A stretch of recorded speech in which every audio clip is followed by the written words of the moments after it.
Our Hey, Facebook. Hey, Sailor crew out there. How y'all doing? Karen J. Lawrence here. We're gonna jump right into this because um, as you all know, I'll get a thought and I go, I want to do this, and then I just do it.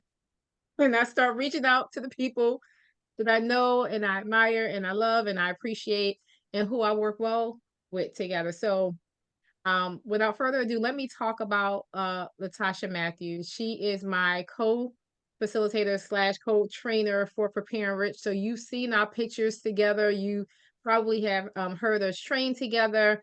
But most importantly, when I met her, I have always seen her as the boundaries queen. And so she is going to tell people how to set boundaries and have healthy relationships with others and themselves. And that has been inspiring to me as I help people on their self-care journey. And so Latasha Matthews is the owner and founder of Why2LiveWell. She goes out and she speaks to different corporations and organizations about anything related to ethics and workplace culture, DEI, mental health, self-care, boundaries, and so much more. And I'm going to let her tell you more about herself. But I'm just excited for her to be here with me tonight to talk about mental health inequity and accessibility. And so if you have questions, please make sure that you type them in the chat. We want to hear from you. So don't be a stranger, don't be shy, and please share to your personal pages or share with others, encourage people to tune in. It will be here. It's not going to disappear. They can watch later, but please do so now because we want to make it a party, if you will. All right. May is Mental Health Awareness Month, and this is one of the reasons why we're kicking this off. So thank you all for joining. Latasha, hey. Excuse me. Hello, everyone. Hello, Sailor family, and those who are viewing us on Facebook. Happy Mental Health Awareness Month. We are excited to be here and share from the heart. I think one thing that Mrs. Lawrence forgot to mention is we are co-everything and we are friends. Sometimes people can't say that they have an authentic friend, but outside of everything else we do, I know that I can call her probably at any time. She may not answer, but Yes. she go get back to me.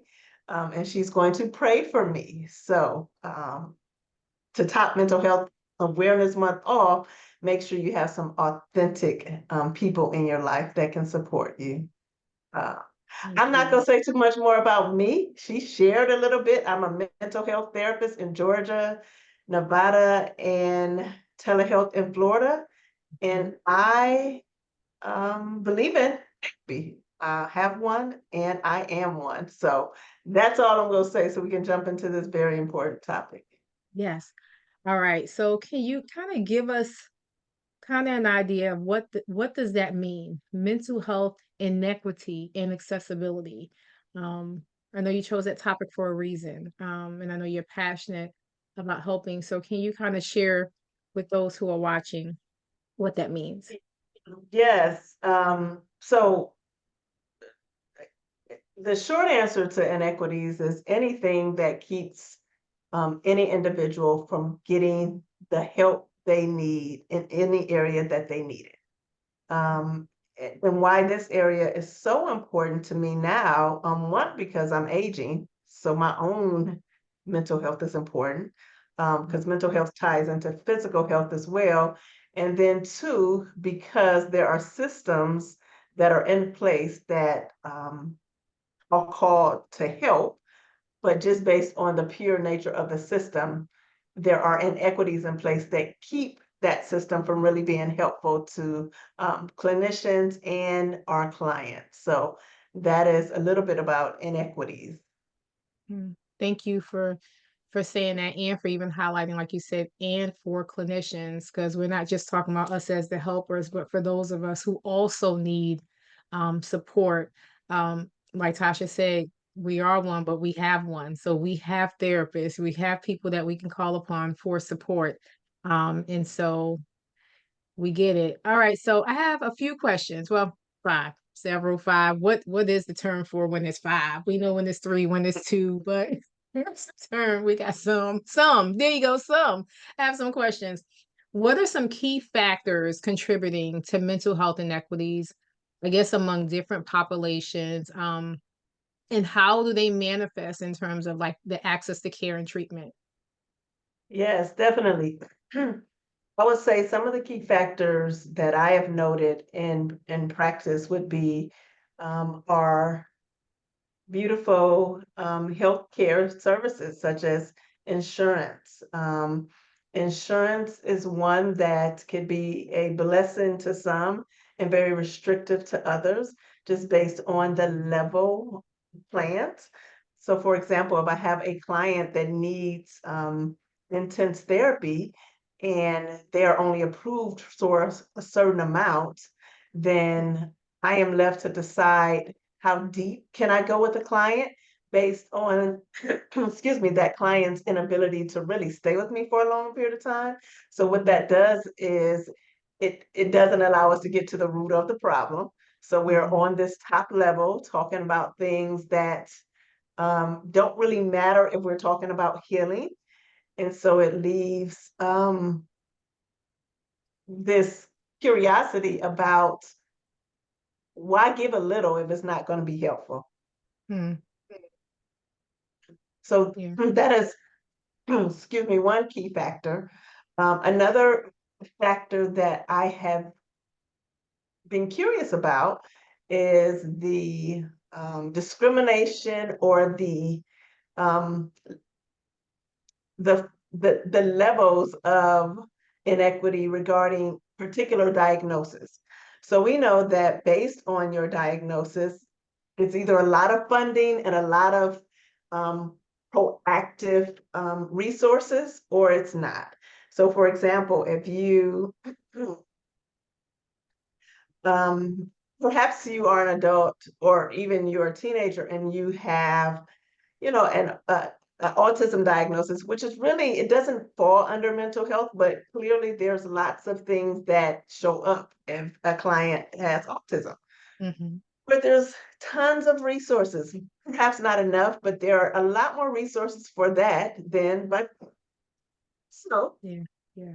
the funding is over here, and I have this client who has bipolar, and they're the forgotten diagnosis because there's no funding, there's no marches, there's no bipolar marches. You're not seeing people with the bipolar t-shirts because there is a stigma that probably came from family of origin and what society um, thinks about that versus the other. Hmm. Hmm. Thank you. It's unfortunate. I just had that discussion earlier with my students, and we were talking about how there's monies miraculously that will be found, if you will, that they will discover or fall upon when it comes to certain things. But there are other issues that we're trying to figure out why um, is there a lack of support when there is a need that is so evident. Um, and so I'm not going to go into the political piece of it, but still, a lot of it is political. We know that, but it is unfortunate that we have a lot of people, even those from all races that we know, but we know primarily in our urban communities, Black and Brown people, people of color, Indigenous people that do end up suffering more um, for not having accessibility to services. And as a result, we're not just talking about mental health, we're talking about physical health, housing, funding, financial literacy issues, all of that um, is a huge issue. Can you talk a little bit about, I guess, the things that we know are creating some of these barriers to being able to access mental health services and supports? Like what are some of the things that are creating the barriers? Yes, excuse me. Mhm. Definitely lack of education within specific organizations, leadership within those organizations that do not believe in accessibility, whether they are not knowledgeable or they just don't believe in Equality for All, some of those organizations that have not grown and not have shifted leadership. I also think individual bias within all communities impact the ability for services to be changed. Mhm. Um, the lack of advocacy, either we're not having time or we believe that the cause doesn't impact us, so why advocate for it? Mhm. Until we are in it, until our name and our picture is up there. Right. Sometimes advocacy is a whole second job, and people just don't have the time to really think about initiatives that not just affect them, but affect communities, that affect, their grandkids or their great grandkids. And so I Mhm. think those are some of the things that I've noticed. Mhm. Thank you. It's interesting as you close out your responses, they're leading right to the next one. I don't know if you got a I'm magic not wand playing, I'm there, not even listening. but That's the Holy Spirit right there, girl. Just right. And so, I'll kind of want to know, can you talk about any successful initiatives that you are aware of that are doing this work, that are helping to get the word out about how to reduce these disparities and so that we can improve accessibility, especially to underserved and marginalized communities who need help? yeah, I definitely think Clinician of Color is doing a great job with their advocacy work. Um, I also believe that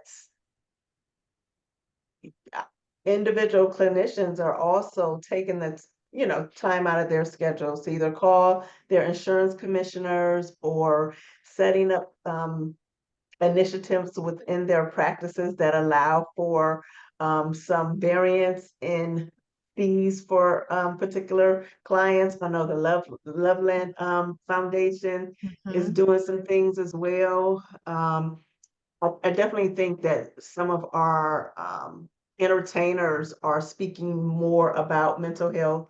A lot of Mhm. the tennis players are taking stands not to play because of their own mental well-being. And Mhm. although social media has its issues, I definitely think TikTok and social media has done a decent job in reducing some of the stigma. You have to Mhm. pick and choose what you're looking at, but I do believe that there have been avenues. Also, I think the news is doing better at really highlighting Mental Health Awareness Month and other intersectionalities between mental health and physical health, mental Mhm. health and finances. Mhm. All of those efforts really allow us to break that stigma. Mhm. And so I think we all have an individual opportunity to um, use curiosity to see how to change the conversation. If someone is saying something, you don't have to be like, why did you say that? Just be Right. curious and maybe do some re-education so others that may not have access to different people can understand that there is a different way to look at something. Mhm. Absolutely. Absolutely. Um, you did it again. So how can we work together? I guess to make sure that we as mental health professionals and policymakers, I guess, can work together. Like I love like SAMHSA has a whole movement. The Acoma Project with Dr. Alfie, they're doing amazing things. It's just so many different people who are out there. Takia Blackman and Jordan, they have their podcast.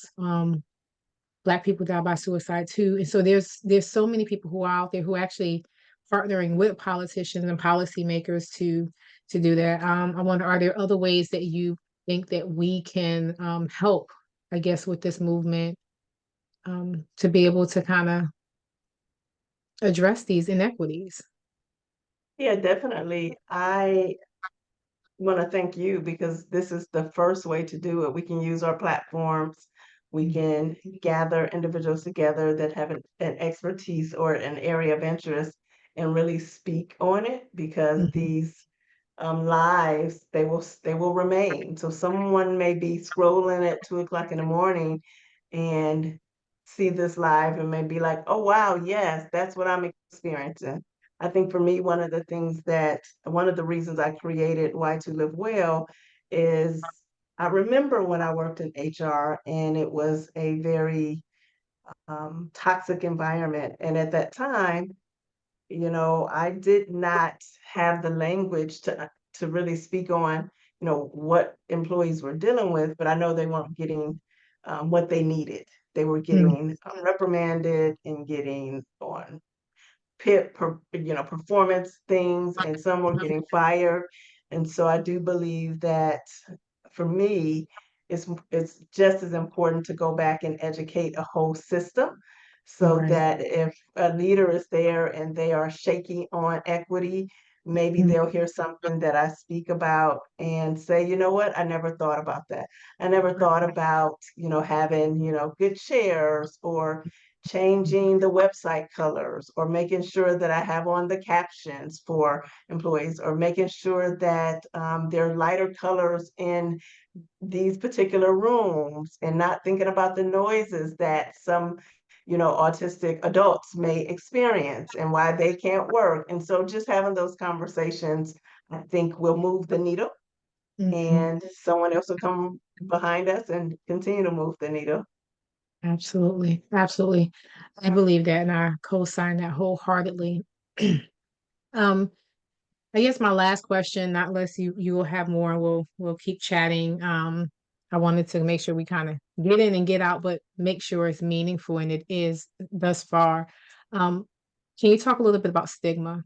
Um, how it hinders people from seeking help? How can we address it? What can messaging look like? How do we combat it?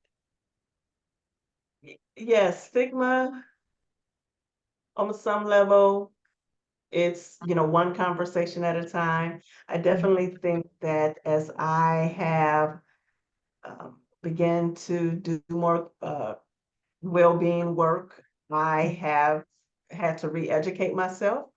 And as I am teaching others, I am learning, and I'm always open to learn.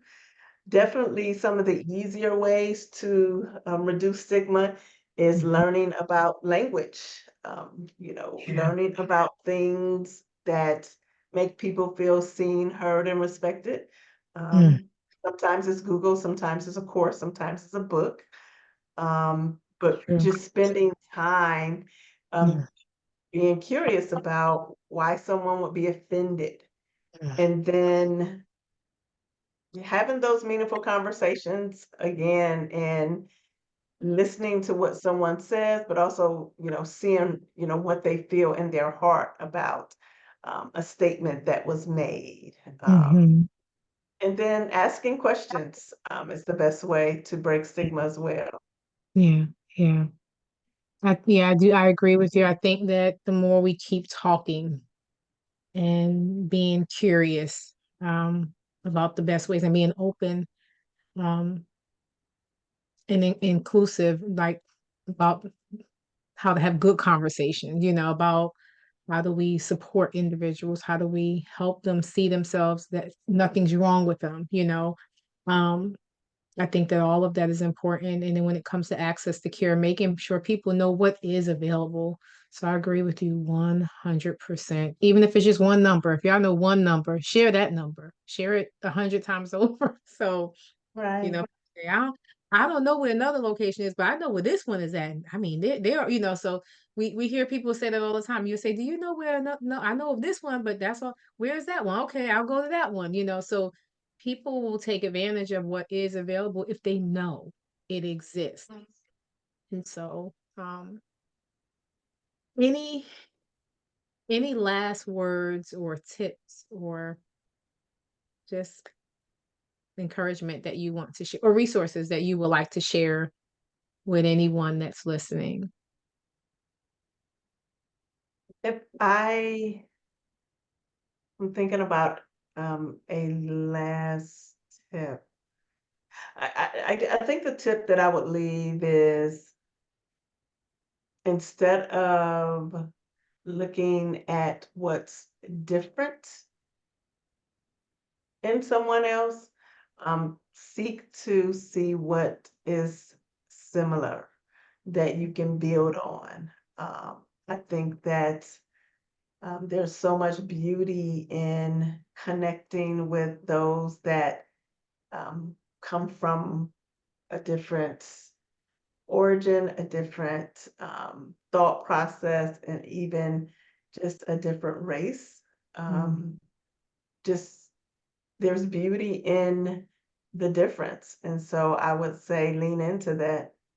Yeah, yeah, that's good. And so would that be the action item that you would leave them with? Like to do I think something that would be the different? action item. All right. Um, Seek out the differences and find the beauty in them. Mm, all right. So Tasha is challenging y'all to find the good, look for the similar, connect. Um, and for those of you that like to say, well, I'm quiet or I'm shy, well, I like being over here in my corner. I get it.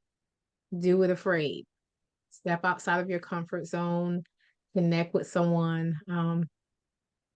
You never know. You might end up with a really good connection, a good friend. Um, and you might just learn a whole lot more than you realize. Um, thank you, Tasha. I You are appreciate very you. welcome. You are very Appreciate you. welcome. I This is appreciate good. you getting that thought and going with it. I would have probably thought about it and thought about it and thought about it. So this is really good. Can I tell your listeners where they can find me if they are interested? Yep. That was my next point. I was going to say, please tell them where they can find you. They need to hire you as a speaker, as a trainer. Call her. Go. Yes, yes. So I am a licensed therapist, but I do have a company called Why2LiveWell, and I'm really excited about sharing with organizations on workplace wellness. Um, there's nothing better than working at an organization where you feel seen, heard, and valued. And And if you want employees to feel that way, you have to invest in getting trained. And so I am on a mission to tap into organizations. It doesn't make a difference if you small or large organizations. I am here to serve. I can be reached at y2livewell.com and on social media, Why2LiveWell. We can jump on a call and talk a little bit about what I've done and how I can support you. So thank you for allowing me to share, Sharon. You're welcome. Thank you for being here. Congratulations on the success of Why2LiveWell. Keep doing what you're doing. We need you. So keep Thank doing you. that and do it boldly. For anyone who wants to share this information, if you have someone that is not on social media, please send them over to the My Sailor Wellness YouTube channel. This video will be posted there. And for those of you that need resources, I'm just going to list a few quickly. If you are looking for directories, cliniciansofcolor.org, psychologytoday.com, goodtherapy.org, latinxtherapy.com, melaninandmentalhealth.com, and therapyden.com. Um, if you feel like you want to check with your insurance company, you can call them. They will also help you find a provider in your area who specializes in what it is that you may be dealing with. So you have those options. You can also send me a chat if you have a question, and I will do my best to direct you in the right direction. And again, make sure you connect with Latasha Matthews at Why2LiveWell.com. I'm Sharon J. Lawrence, your host for May on Wellness Mondays. I thank you all for joining us. And I'll see you next Monday with our next guest, Dr. Danielle LaSure-Bryant. All right. Bye, everyone. Have a good night. Bye.